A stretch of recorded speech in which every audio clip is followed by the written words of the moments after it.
every single one of us has a business that is built 100% on A players. Just this is what I love about when I do the hook is you make things up. Well, yeah, not only that, but it's I feel bad for the people that just listen to the podcast instead of watching it, because the look on Chrissy's face right now of WTF is there's no way around it. We are going to talk though. A, B, and C players all have a good place, correct? Yes. Yeah. There is a place for them in every business. You just have to figure out what it is and how to do it. Stay tuned.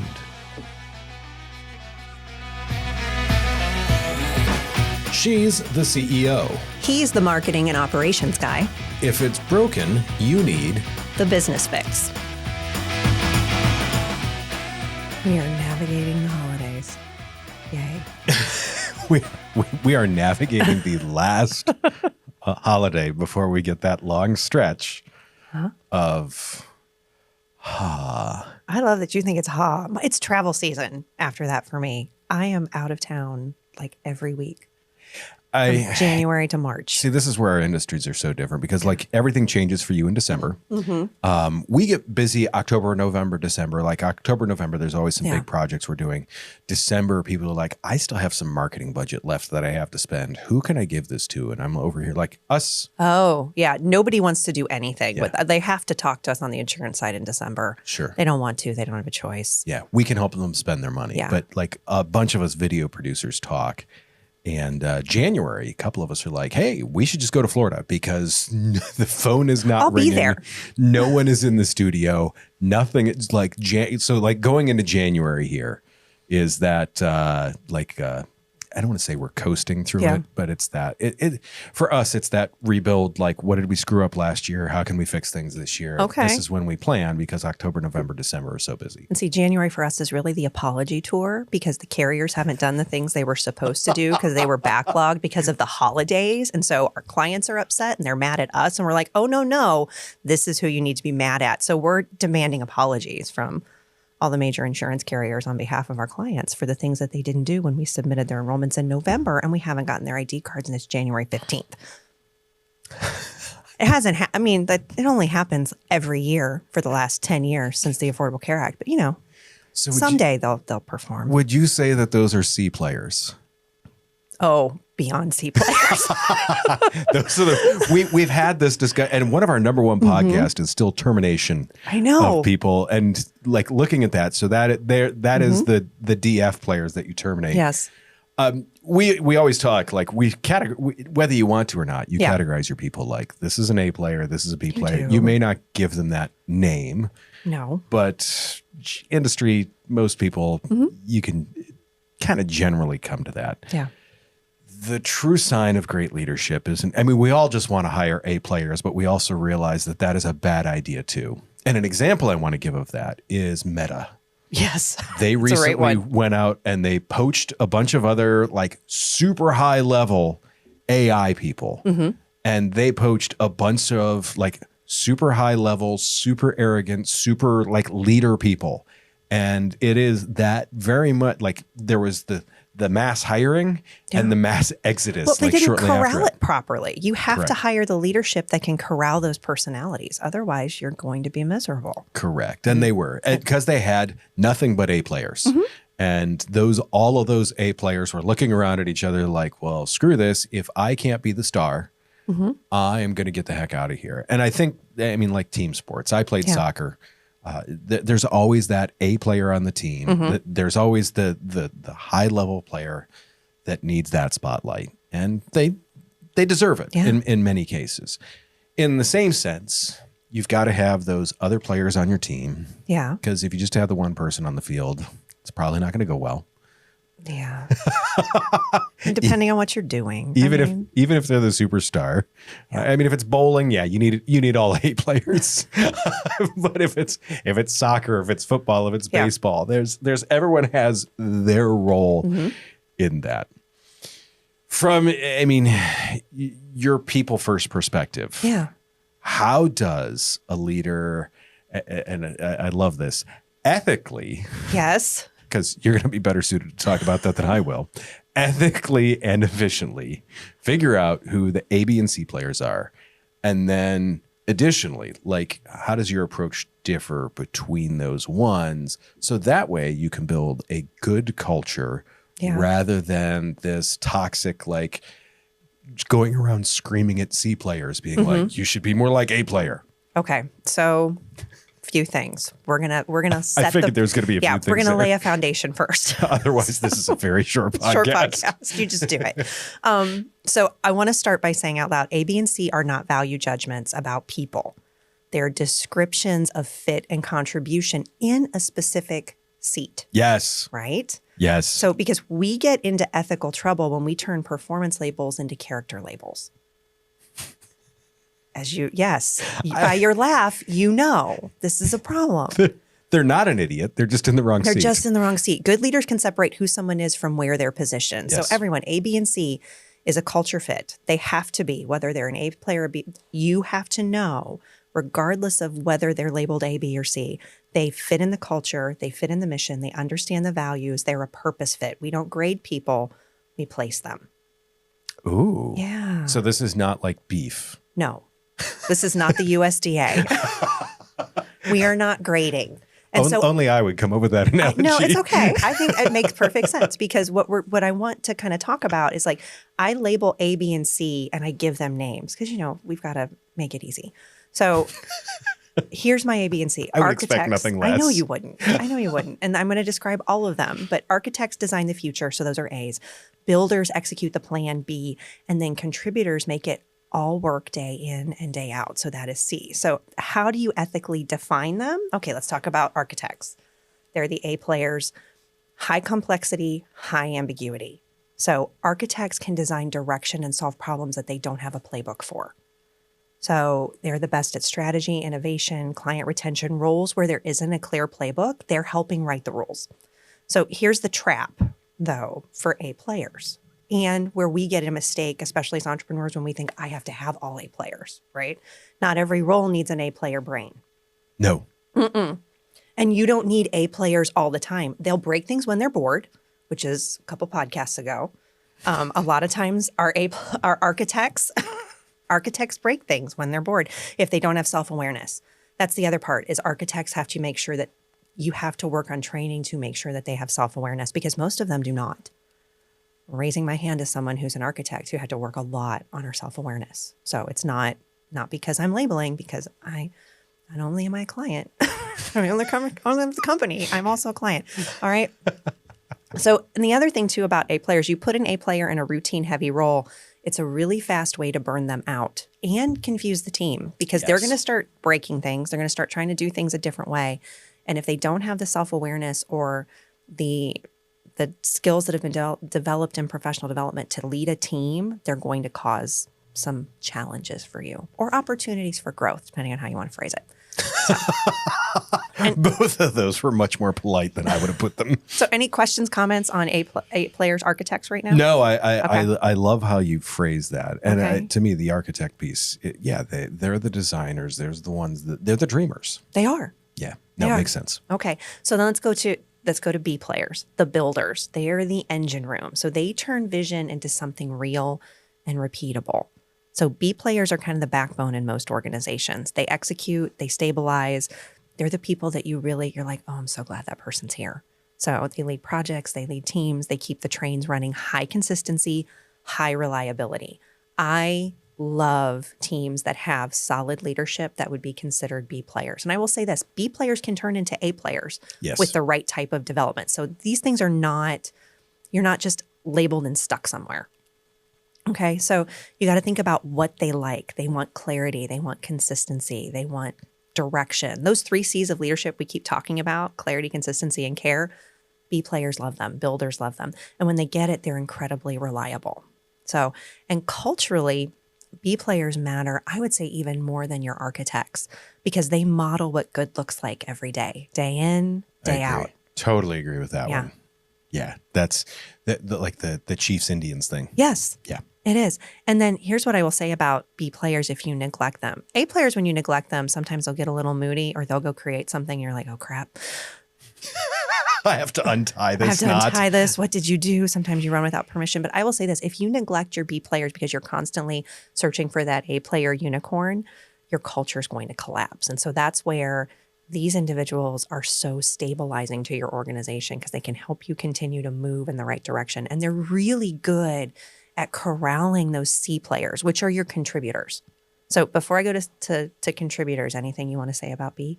No. Okay. No, I have my own structure that I've got. I'm excited to hear about yours too. I didn't give the cool names to them. Well, you didn't expect that, though. I didn't expect that. That's what I do.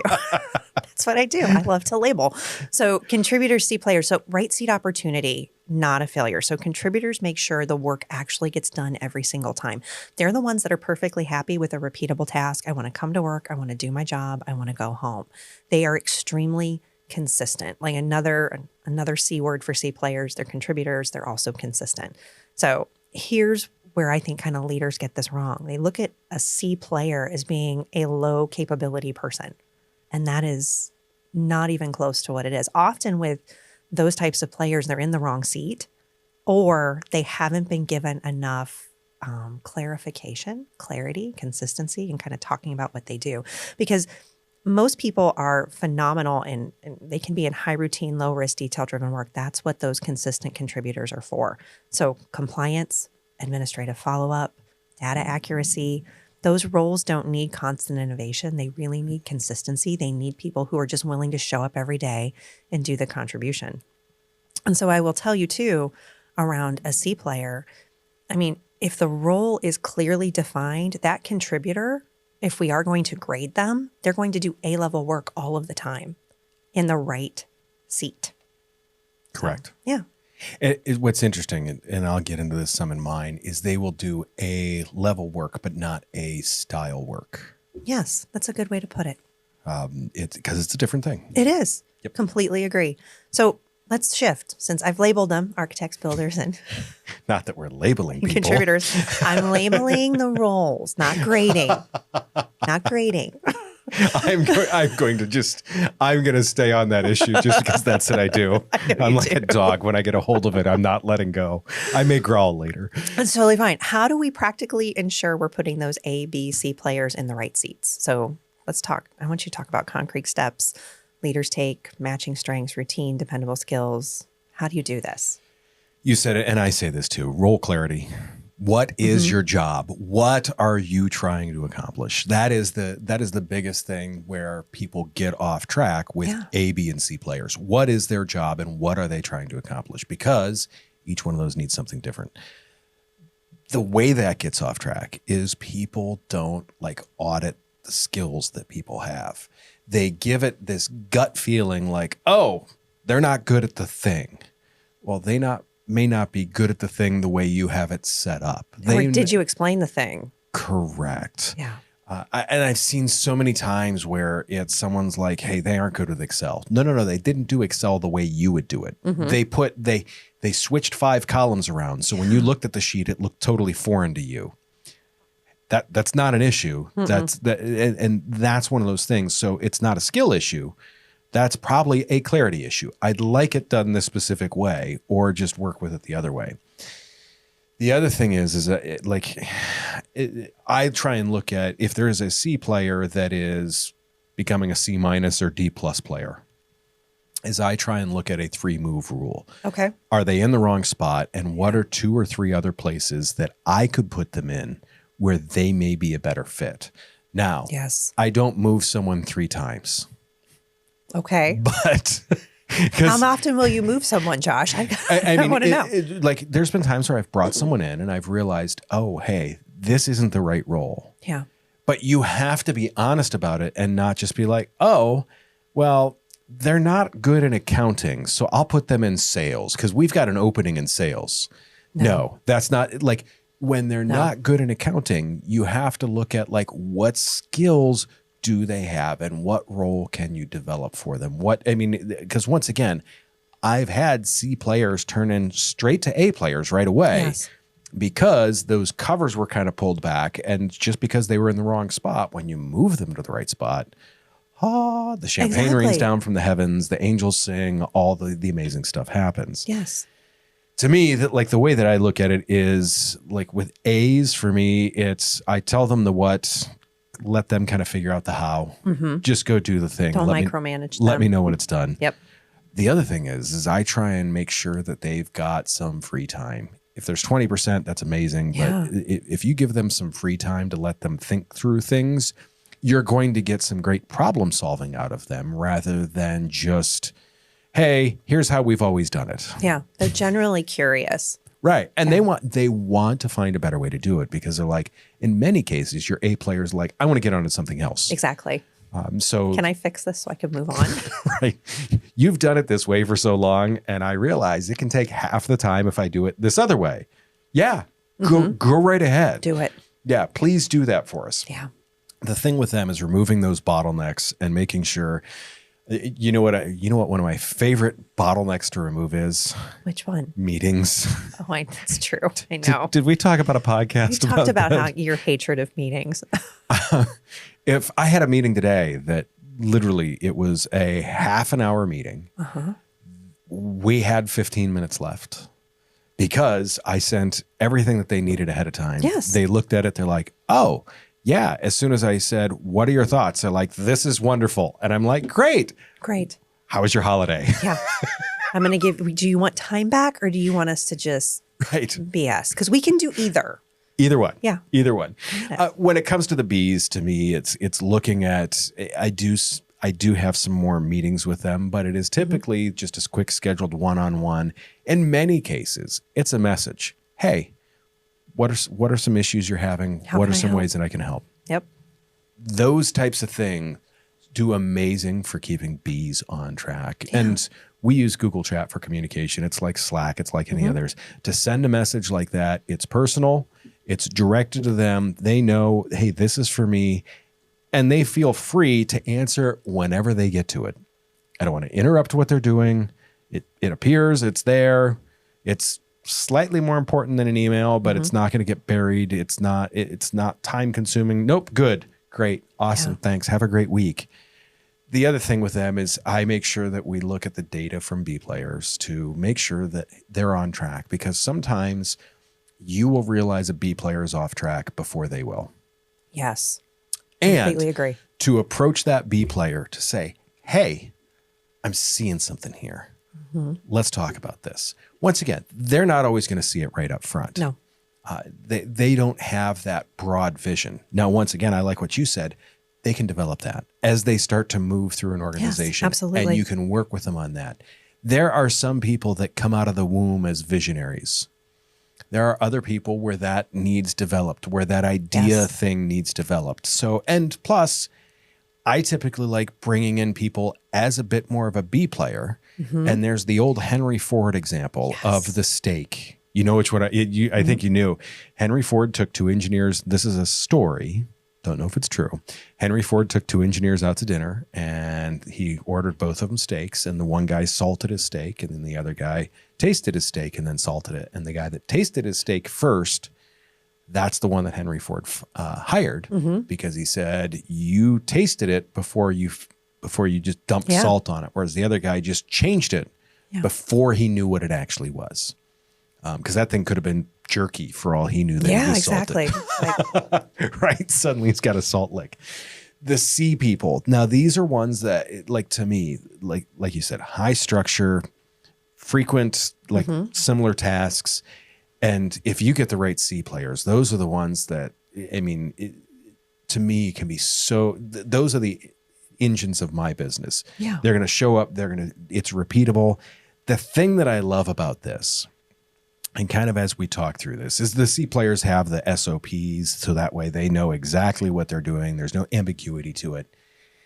There are areas where we have C's that are B's and A's, depending on what they're doing and what they're working on. Yeah. And to me, so many people just say, oh, Bob doesn't do this, so therefore Bob's a C. No, because in some areas, Bob's probably an A. In some areas, Bob's probably a B. and I don't want to say there's ambiguity to that. It's task and it's process and it's thought specific. Yeah. What are they working on? Because if you just tell C players to do the thing and just shut up, you're losing out on some of your best ideas. Yeah. So I always warn people about like taking the C player and just shoving them in the dark corner, like Milton. And Don't do that. I told them I did not want to move my office. Right. So if you just shove Milton in the basement, you're going to lose out on a lot of great ideas. Yes. You're going to lose out on a lot of the great process things. So don't. The difference is how they perform in, I guess I would say, kind of the overall round numbers thing. Those A's, 90% of the time, just let them run. Yeah. The B's, give them guardrails, but once again, running still a little bit. The C's should have a lane, but make sure that they know that there's intersections up ahead that they should look at, that they should be paying attention to. That to me is the thing where so many people I feel drop the ball on their A, B, and C players. Yes, because they forget that they have to manage people. Correct. Yeah. They just go to your end of the building.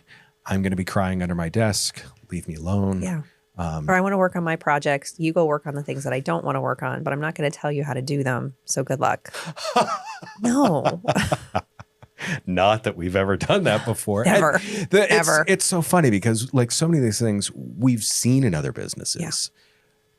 We've also seen in our own businesses. We can identify it because we have lived experience. Correct. I'm not, it's funny. I talk about stuff like this all the time and I'm like, we've seen, and then sometimes I'm like, yeah, I was the idiot. I screwed up. Right. It's that. So yes. Yeah. Well, that's why we feel smart enough to have a podcast, is because we have screwed this up. Yes.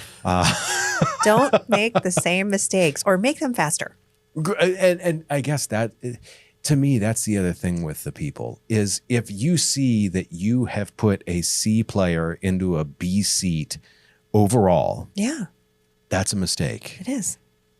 Own that and realize that and have that awkward conversation like, hey, this wasn't the right move.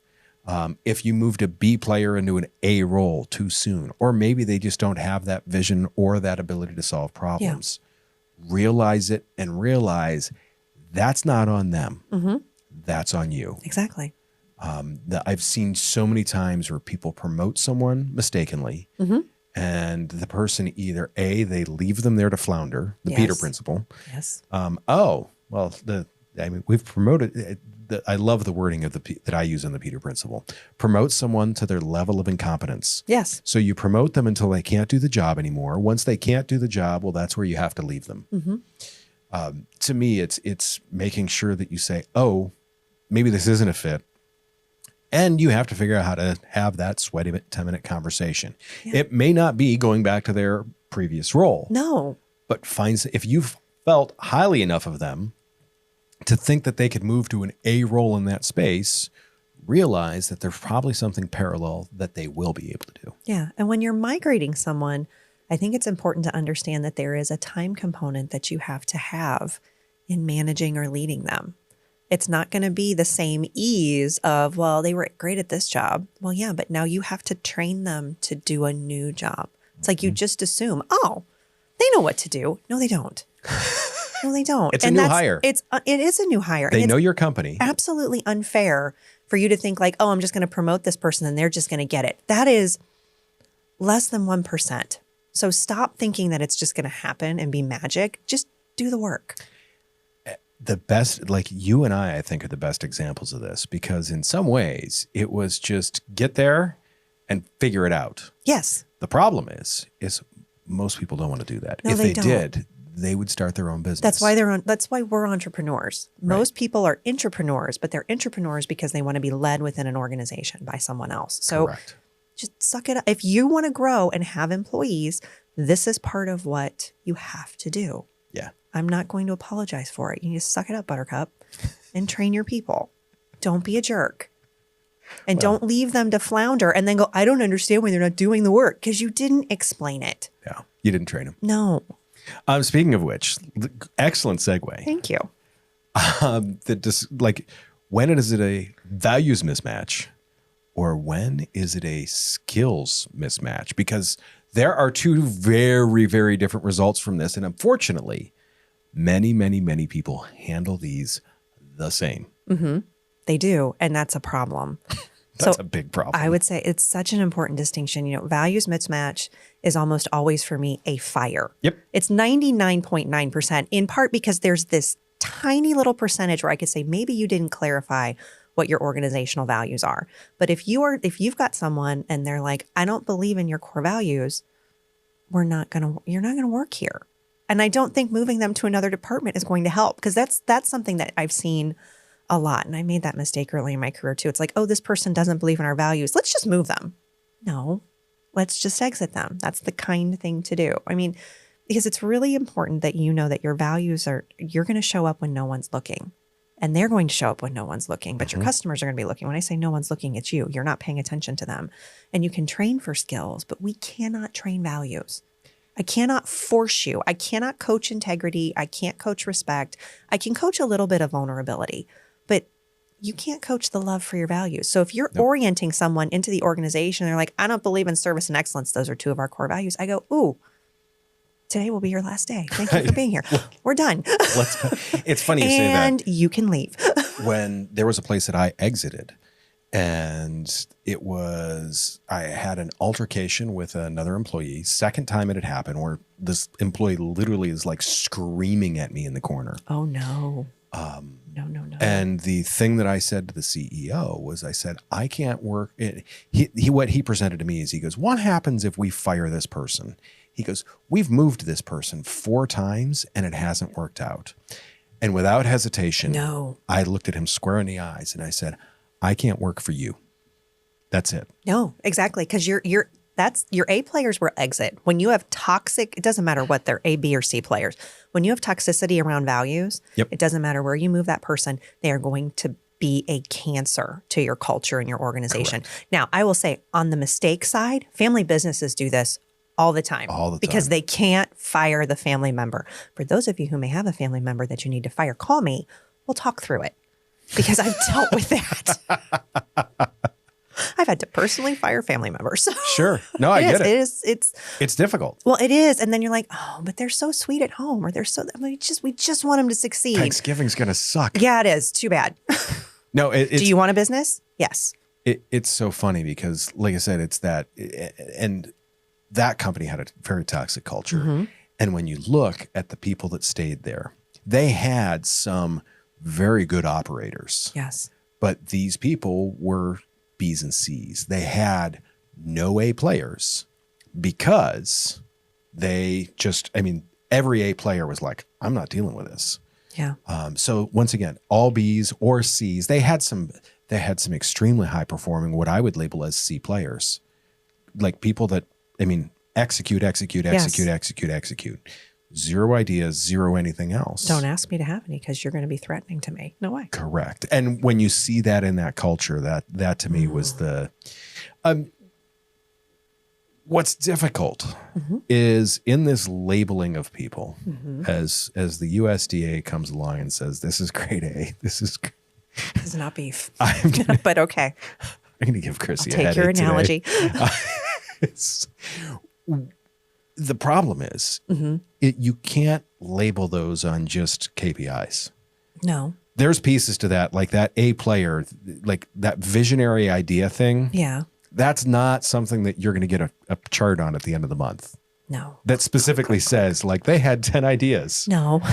So, like, how does transparency and performance metrics, like, how does that work for you when it comes to that type of thing? Yeah. So I'd say one of the best ways to stay ethical as a leader is to make performance visible. So when you've got metrics that are clear and that are shared, when you've got values that are clear and shared, it removes a lot of the emotion and the subjectivity. There's still going to be some subjectivity in some 100%. Of these things, especially as we deal with graduating into upper level management, how they handle things that may be a little bit more squishy. But when you have those clear definitions, as opposed to it being a label, people don't feel labeled, they feel measured. And measurement feels fair, right? It protects the leader from favoritism. It protects the organization potentially from litigation. It protects the employee, and it really protects the employee from guessing games. Yes. So, and I will say this, as a leader, you also need to measure your own performance. Yes. And that is something where I think a lot of small businesses, you're like, I'm going to performance manage all my people. We've got all of these things. 360 feedback can be really uncomfortable. It can be really powerful in helping you see where your gaps are. This is why I am a huge proponent of professional development, getting yourself a business coach, getting someone who's able to say, hey, here's your blind spots. Here's what's going on, because your team members, your employees are not always going to say those things to you. So you've got to be able to have people that are able to do that. So measuring your own performance is just as important as being transparent in the performance of measurement for other people. And I will say, share your performance with your team. Let them see it as well. Yes. And don't just be like, hey, I'm rock star. I'm amazing. I know I am, but I'm amazing. Here's where I screwed up this year. That's why all you peasants are sitting down there. No, we don't do that. We don't walk in with a crown and a cape. Don't. No. No. Yeah, no. Kind of last one to touch on with this. When you say, hey, for like a C player, this is turning into a C- or D+, and it's time to. I mean, it's really easy. And it doesn't matter whether it's an A player, B player, or a C player. I mean, for me, it's you cut ties when you've done the hard leadership work, which is you've clarified the expectations, you've tried repositioning if it's not a values issue, and then you've offered support. So if you've done those three things, you've been clear, you've retrained, and they're still not meeting that standard or owning their role, I mean, it's not just a contributor seat issue. I mean, you let things go. Yeah, no, that's one. I'm just full agreement with that. It really, if it's not a fit, it's not a fit. No, because you're hostages, both of you. Correct. You're both hostages, and then nothing's more awkward than being in the room with a bunch of hostages. Exactly. So all the rest of your employees are looking around like, those two ever going to finally just kill each other? Or exactly. Right. Yeah, or can we just fire this person and move on? And I will say, right. It's just, you exit them with dignity. And I think exiting someone, letting them go with dignity is the most honest thing you can do for them. Yep. I agree. This is not a fit. We appreciate the work that you've done. It's just not working out, and we're going to separate. Right. That's okay. That's all it takes. Yes. Actionable stuff. Yes. Oh, yeah. So to me, audit the roles, define every single job in your company, give it some measurable outputs. There's a scorecard instead of just do the things. Yeah, that's exactly what it is. I would say the next one is using that ABC lens. Yep. What are they for the role? Determining what the task needs, and then placing people accordingly. Having a good job description is really important in this area because it can clarify expectations before someone even walks in the door. Are we even hiring the right type of person? Yeah. Do you have these skills? Do you have these skills? Yep. If you don't, there's the 3-move rule. Yeah. What are 3 other spots in the company that they may be an asset in? And the big thing to me is first off, you've already changed this person's life. You've brought them into your company. Find you've spent a month, 2 months, 4 months, 6 months, a year knowing this person. You should have an idea of what they're good at and what they're not good at. Find a spot for them. If you don't have that spot, make that spot or make the door open. Yeah. And I would say the next one is, documenting those wins.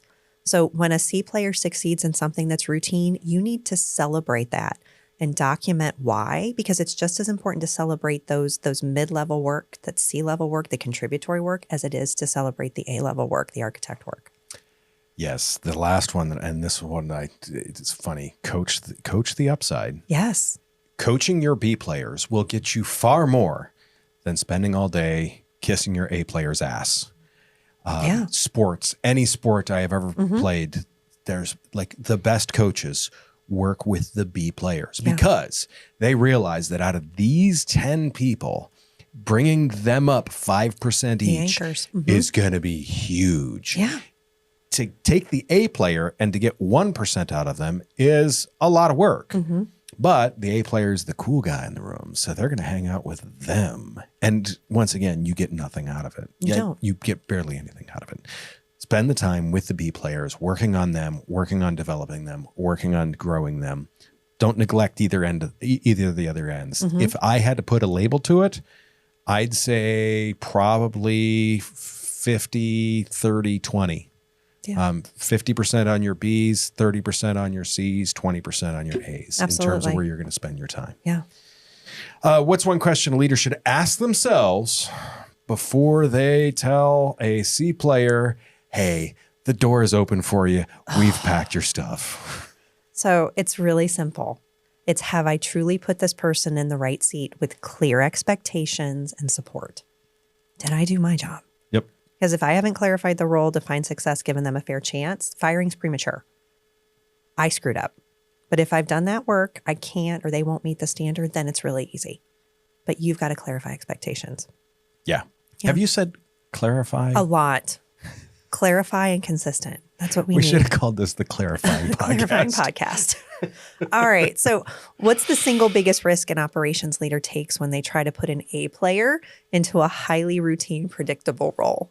They're just like, nope, I'm out. Yep. They're just, and I mean, once again, you've seen this more than I have, where they're like, oh, we're going to turn this knob, we're going to flip this switch, we're going to adjust this, because they're like, hey, I can tinker here. No. This is not the tinkering spot. No. This is not the things that you play with. These are not like, no switches, no buttons, no knobs. Stop turning things. Yes. And so, yeah, they either exit because they're like snooze fest. Yes. You find them sleeping at their desk in between looking on Indeed, or they start turning knobs and you're like, why is my business imploding? And then all of a sudden you look over and every SOP is written totally different. Yeah. The thing to me, and like, you have to have each player. Someone that wants to build an A team. Yes. It's just not going to work. No. Definitely just not going to work. That all being said, we know you want to build a high-performing team.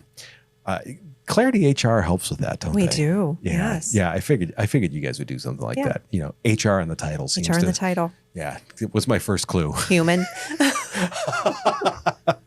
Human resource. Yes. Aren't you proud of me for making that am. connection? Good job. Thank you. Way to Thank leap. you. Thank you. If you want more information, other resources, past episodes, businessfixpodcast.com. Make sure to follow us on all of the social medias. Our Instagram's still killing it. It is. It's great. Yeah, it really is. Still killing it on Instagram. I love that. It's funny. I get notifications all day long. We have new followers. And they're like, Kim sits there and she's like, why's your phone dinging? And I'm like, that's just my ego getting bigger. People love us. I'm a big deal on Instagram. That's what I keep thinking. Yeah. We're influencers. No, not even close. Both people we influence. That being said, we'd love a review, a subscription, follow, anything like that. We'd really appreciate it. Next week, we'll be talking about discussing growth and loneliness. One is the loneliest number. Yeah. Who are your people and who your people are can be very different things. Yeah. Do us a favor. Take care of yourself. If you can, take care of someone else too. We will see you very, very soon.